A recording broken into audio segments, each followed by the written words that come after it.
Genesis 30. When Rachel saw that she was not bearing Jacob any children, she became very jealous of her sister. So she said to Jacob, "Give me children or I'll die." Jacob became angry with her and said, "Am I in the place of God who has kept you from having children?" Then she said, "Here is Bilhah, my maidservant. Sleep with her so that she can bear children for me, and that through her I too can build a family." So she gave him her servant Bilhah as a wife. Jacob slept with her, and she became pregnant and bore him a son. And Rachel said, "God has vindicated me. He has listened to my plea and given me a son." Because of this she named him Dan. Rachel's servant Bilhah conceived again and bore Jacob a second son. Then Rachel said, "I have had a great struggle with my sister, and I have won." So she named him Naphtali. When Leah saw that she stopped having children, she took her maidservant Zilpah and gave her to Jacob as wife. Leah's servant Zilpah bore Jacob a son. Then Leah said, "What good fortune!"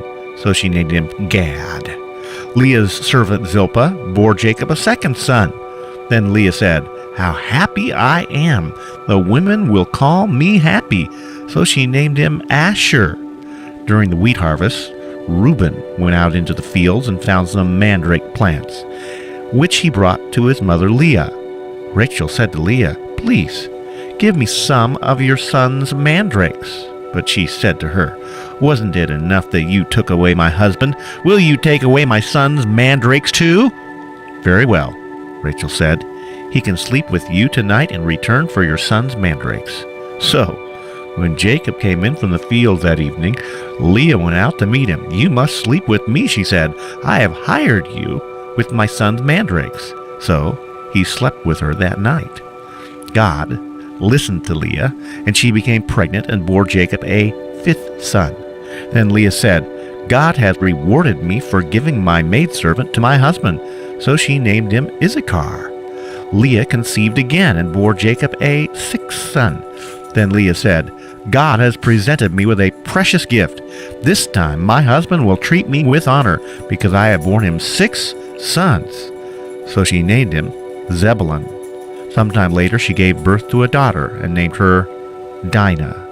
Then God remembered Rachel. He listened to her and opened her womb. She became pregnant and gave birth to a son, and she said, "God has taken away my disgrace." She named him Joseph and said, "May the Lord add to me another son." After Rachel gave birth to Joseph, Jacob said to Laban, "Send me on my way so I can go back to my own homeland. Give me my wives and children for whom I have served you, and I will be on my way. You know how much work I've done for you." But Laban said to him, "If I have found favor in your eyes, please stay. I have learned by divination that the Lord has blessed me because of you." He added, "Name your wages, and I will pay them." Jacob said to him, "You know how long I have worked for you, and how your livestock has fared under my care. The little you had before I came has increased greatly, and the Lord has blessed you wherever I have been. But now, when may I do something for my own household?" "What shall I give you?" he asked. "Don't give me anything," Jacob replied. "But if you will do this one thing for me, I will go on tending your flocks and watching over them. Let me go through all your flocks today and remove from them every speckled or spotted sheep, every dark-colored lamb, and every spotted or speckled goat. They will be my wages, and my honesty will testify for me in the future. Whenever you check on the wages you have paid me, any goat in my possession that is not speckled or spotted, or any lamb that is not dark-colored, will be considered stolen." "Agreed," said Laban. "Let it be as you said." The same day he removed all the male goats that were streaked or spotted, and all the speckled or spotted female goats, all that had white on them, and all the dark-colored lambs, and he placed them in the care of his sons. Then he put a 3-day journey between himself and Jacob, while Jacob continued to tend the rest of Laban's flocks. Jacob, however, took fresh-cut branches from poplar, almond, and plane trees and made white stripes on them by peeling the bark and exposing the white inner wood of the branches. Then he placed the peeled branches in the watering troughs so that they would be directly in front of the flocks when they came to drink. When the flocks were in heat and came for a drink, they mated in front of the branches, and they bore young that were streaked or speckled or spotted. Jacob set apart the young of the flock by themselves, but made the rest face the streaked and dark-colored animals that belonged to Laban.